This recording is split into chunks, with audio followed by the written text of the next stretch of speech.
오늘 우리가 로마서 11장 25절로 36절까지 말씀을 통해서 하나님의 지혜와 지식이 얼마나 깊고 풍성한지를 확인해 보시고, 그 지혜와 지식이 우리에게 어떤 은혜를 또 가져다 주고 있는지를 살펴보시면서 은혜 받는 시간 되기를 바랍니다. 오늘 25절에 이렇게 시작합니다. 형제들아, 너희가 스스로 지혜 있다 하면서, 이렇게 도전적으로 시작을 해요.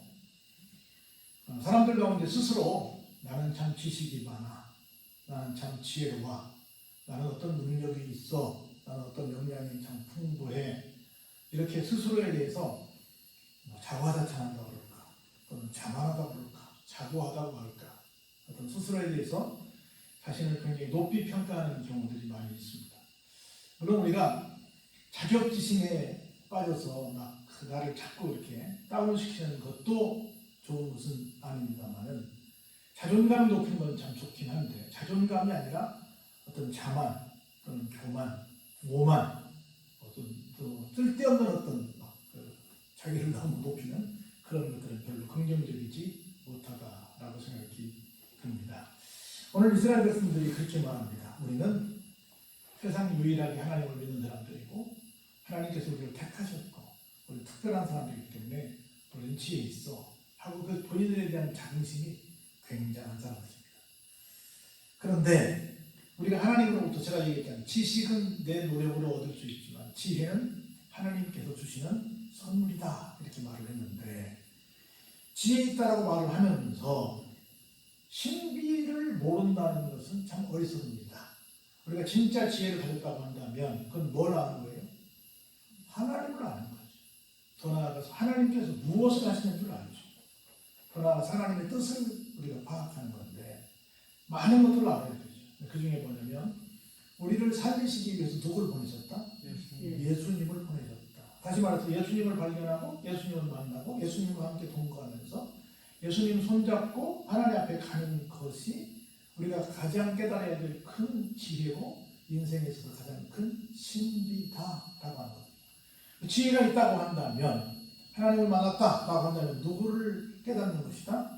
예수님을 깨닫는 것이다 라고 하는 겁니다. 그런데 이 사람들은 그걸 어때요? 몰랐어요. 근데 보세요. 신비를 너희가 모르기를 내가 원하지 아니한다. 이 신비는 뭐예요? 너희가 지혜롭다고 자청하지만, 자신만만하게 말하고 있지만 사실은 그 지혜가 주님 만나는 것이어야 되는데, 너희는 그걸 모르더라 하고 좀 미안하지만 비꼬한 말을 하고 있습니다. 근데 이 신비가 뭐냐면, 여러 가지 신비가 있어요. 신비가 첫 번째는 선택된 백성인 이스라엘 백성들이 예수님을 만나는 거예요. 그럼 우리 다 아는 얘기예요. 더 신비한 일이 있어요. 이스라엘 사람들만 예수님을 만나는 것이 아니라 누구도? 이방인들도 만나야 된다는 거야. 이 사람들은, 이방인들은 하나님을 만나는 것을 생각을 못했어요. 못했는데 이게 바울이 보니까 하나님의 계획 속에 누구도 구원 계획이 있더라? 이방인들도 있더라. 이게 하나님의 신비더라 라는 말씀을 하고 있는 거예요. 근데 문제가 하나 있습니다. 어떻게 보면 이게 남의 불행이 나의 행복이 될 수 있긴 한데, 하나님께서 예정하셔서 구원을 하시고 싶은 숫자가 계신데, 숫자가 있어요.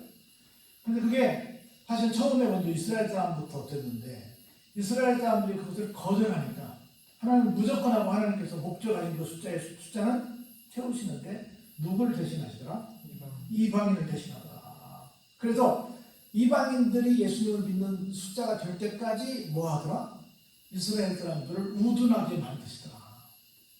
우둔은 뭐예요? 단순히 무슨 돈을 못 버는 것, 공부를 못하는 것, 세상적으로 비춰지는 것, 이게 아니에요. 여기서 말하는 우둔은 뭐예요? 예수님을 깨닫지 못하는 거야. 더 결론적으로 말하면, 예수님을 깨닫는 것은 지혜로운 사람이다.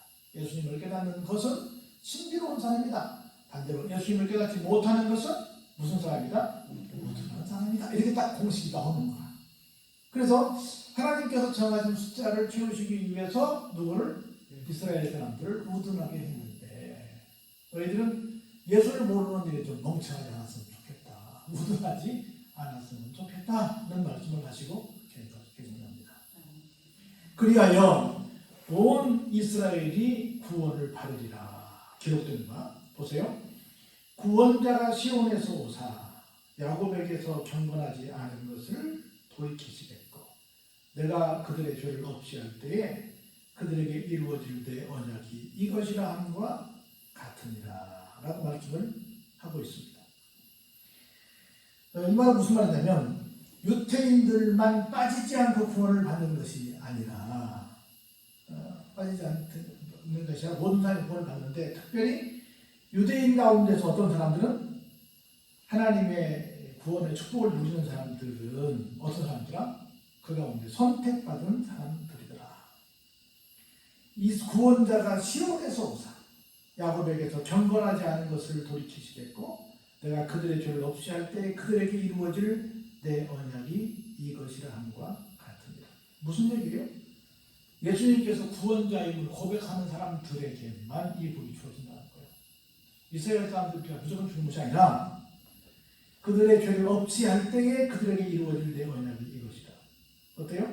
경건하지 않은 자들을 돌이키실 때. 그러니까 천하의 유대인들이라도 예수님을 만나지 못하는 어떤 사람이요? 경건하지 못하죠. 그 보세요. 복음으로 얘기한다고 한다면 그들이 너희로 말미암아 원수된 자요 택하심으로 하면 조상들을 말미암아 사랑을 입은 자라. 하나님의 은사와 부르심에는 뭐가 없어요? 네. 후회하심이 없으시다라고 말씀을 합니다. 이방인들을 이 사람들은 정말 얼마나 지금도 그렇지만 굉장히 많이 무시해요. 사실 원수처럼 생각합니다. 그런데 분명히 그들은 사랑하는 사람들이 맞아요. 근데 그들이 우둔한 자가 되어서 못 받아들이니까 하나님께서 다시 선택의 폭을 넓히셨습니다. 그런데 하나님께서는 선택의 폭을 넓혀서 이 사람 저 사람들을 선정하시는데 이방인들 가운데 선택하시는데 그 선택이 하나님은 절대로 뭐가 없어요? 후회하심이 없어요. 후회하심이 없습니다. 그 보세요. 너희가 전에는 하나님께 순종하지 아니하더니 이스라엘이 순종하지 아니함으로 이제 긍휼을 입었느니라. 전에 우리는 하나님께 순종하는 사람들이 아니었어요. 그런데 이스라엘 사람들이 순종하지 아니함으로 말미암아 그 기회가 우리한테 온 거예요. 그 기회가 우리한테 온 겁니다.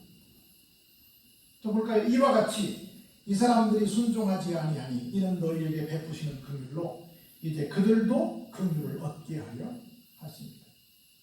그러니까 반대하지 않는 모든 사람들에게 하나님께서 뭘 주세요?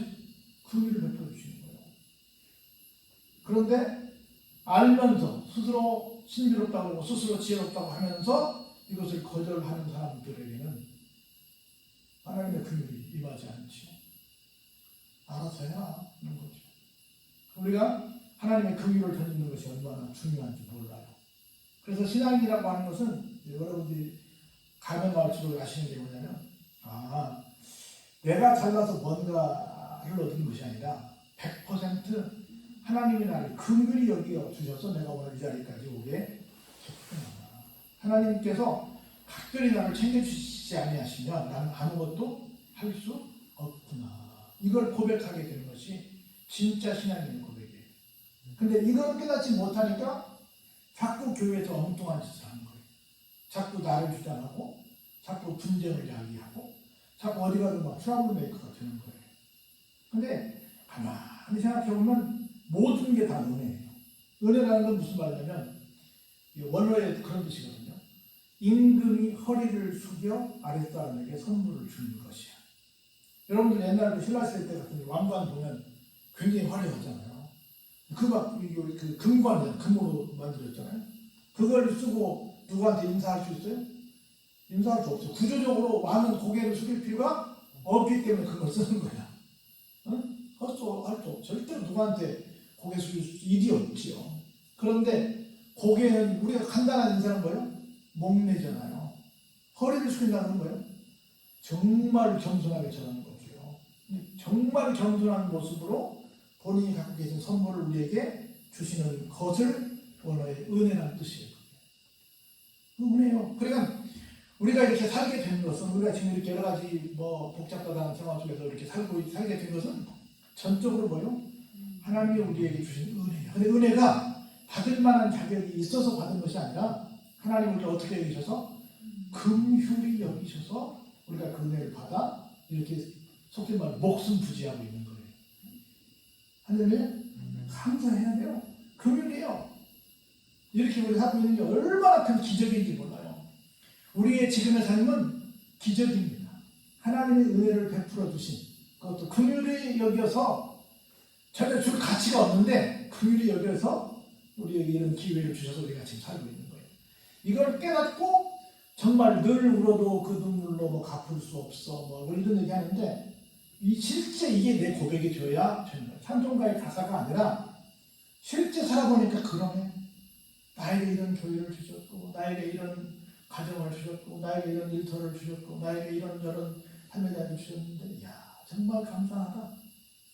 이런 고백이 진짜 신앙의 고백이. 이런 고백을 하는 사람들이 교회 안에 있다고 한다면 교회는 분쟁이 있을 수가 없지요. 사람들 간에 서로 절대로 싸울 일이 없지요. 없습니다. 보세요. 하나님이 모든 사람을 순종하지 아니하는 가운데 가두어 두신 분 모든 사람에게 뭐예요? 긍휼을 베풀려 하심이로. 그럼 우리 그런 말씀 기억하잖아요. 내가 아직 죄인되었을 때 우리를 위해 죽으시고 우리를 구원하셨던 말씀 하셨잖아요. 우리는 뭔가 좀 내가 근사한 일을 해야 내가 좀 뭔가 좀 멋있는 모습이 있어야 나를 하나님께서 좀 뭐 복을 주시고 그러시지 않으실까 이렇게 생각하는데 아니라는 거예요. 오히려 우리에게 어떻게 보면 좀 얄궂은 말인데 순종하지 않게 만드셨어요. 그러면서도 우리에게 은혜를 주셨어요. 우리에게 긍휼을 베풀어 주셨어요. 우리를 구원 백성 삼아 주셨어요. 그래서 오히려 우리가 역행하게 되는 것은 어떻게 보면 하나님이 우리를 긍휼을 베푼다는 걸 어떻게 느끼게 하시는 그런 어떤 하나님의 기가 막힌 섭리가 그 속에 숨겨져 있었다는 거죠. 그래서 결론적으로 이렇게 말할 수밖에 없죠. 뭐라고 말하냐? 한번 33절 같이 해볼까요? 깊도다 하나님의 지혜와 지식에 풍성함이. 우리가 그런 말 하잖아요. 우리가 어떻게 부모님의 마음을 헤아릴 수 있으리요? 헤아릴 수 없다는 거죠. 하물며 하나님께서 그렇게 기가 막히게 택한 선민 이스라엘 사람들이 있는데 나아가 이방인들까지 구원을 시켜주시는데 이런 여러 가지 절차들을 볼 때 정말 깊으신 하나님의 지혜와 지식이다. 정말 풍성한 것이다. 그걸 우리가 깨달을 수 있는 거예요. 그래서 하나님의 판단은 어떻게 해요? 헤아릴 수 없죠. 하나님의 길은 어때요? 찾을 수도 없죠. 그저 생각해보면 감동이고 감격이고 정말 감사할 따름이죠. 없어요. 뭐 보세요. 누가 어떤 사람이 하나님의 마음을 알았습니까? 누가 그에게 모사라고 하는 것은 꾀를 어떤 책사가 돼서 이렇게 하십시다 저렇게 하십시다 의견을 주되는 거예요. 그런 모사꾼 역할을 한다는 거예요. 그런 사람이 있다 없다? 없다. 있을 수 없죠. 누가 주께 먼저 드려서 갚으심을 받겠느냐? 이는 만물이 주에게서 나오고 주로 말미암고 주에게로 돌아갑니다. 그에게 어때요? 영광이 세세에 있을지어다 라고 우리는 고백할 수밖에 없는 거예요. 모든 것이 주님에게서 나왔어요. 그리고 주님으로 말미암아 돌아가고 있어요. 종래는 어디요? 주님께로 돌아가게 되어 있어요. 우리는 내가 뭘 어떻게 해서 구원받았고 내가 뭘 어떻게 해서 뭐 복받을 일 했고 상받을 일 했고 뭐 아니에요. 하나하나가 전부 다 어디에서 나왔어요? 주님에게서 나왔어요. 아 내가 주님 귀한 거 내가 다 드렸는데 내가 뭐 했는데요? 내 거 다 들어갔는데요? 이렇게 여러분도 미안하지만 어떤 교회는 막 내가 한 그만 거 내놓으라고 막 11조 한 거 내놓으라고 이런 거 소송도 하게 해. 어떤 교회는 막 내가 했어요? 하나님이 다 주신 거야. 우리가 하고 있는 모든 것도 누구 거예요? 하나님의 것이에요. 하나님의 겁니다. 하나님께서 이스라엘 사람들을 먼저 선택하셨지만 이렇게 긍휼히 여기셔서 우를 넘어서 다른 사람들까지도 그 결과 우리까지도 구원의 영역에 들어갈 수 있도록 하나님께서 기가 막히게 문호를 개방해 주셨단 말이죠. 우리는 그저 이걸 보면서 뭐래요? 야 하나님의 지혜와 지식이 정말 깊고 풍성하구나. 우리는 그저 감사할 따름이구나. 내가 구원 백성이 된 것이 하나님의 놀라운 섭리구나. 라고 고백하는 거예요. 내가 뭐 어떻게 해서 구원 백성이 되고 내가 뭐 어떻게 해서 무슨 상급을 받고 아닙니다. 전적으로 하나님께서 어떻게 하셔서 우리를 긍휼히 여겨주셔서 일방적으로 허리를 숙여 쏟아붓는 은혜를 허락해 주셔서 우리가 이런 반열에 서게 됐다는 거예요. 근데 자꾸 우리는 공로주의를 앞지어요. 이렇게 할까 저렇게 할까. 아니 절대로 못합니다. 로마서 읽어볼수록 정말로 구원의 문제는 전적으로 하나님의 손에 달려있다. 여기 그랬잖아요. 모든 만물이 주님에게서 나오고 주님으로 말미암고 주님께로 돌아가는 것이다. 사람들은 내가 뭐 했어, 내가 이 교회를 위해서 뭐 했어, 내가 누구한테 뭐 했어, 나를 너무 내세우는 거야. 사실 모든 것이 누구 건데? 주님 건데, 하나님 건데 내가 하긴 뭘 해요? 아까 얘기했듯이 아무것도 내 것이 아닙니다. 모든 것은 주님이 하셨습니다. 특별히 나는 아무런 자격도 없는데 긍휼히 여겨주셨습니다. 그래서 허리를 숙여 나한테 은혜를 쏟아부어주셨습니다. 그래서 내가 구원 백성도 되고 이렇게 목숨도 부지하고 있고 이렇게 갖가지 풍성한 은혜를 누리며 살고 있습니다. 그저 나는 오늘도 감사할 따름입니다. 라고 고백하며 하는 것이 성도의 길이라는 거예요. 이런 삶을 사는 저와 여러분 되시길 주의 이름으로 축원합니다.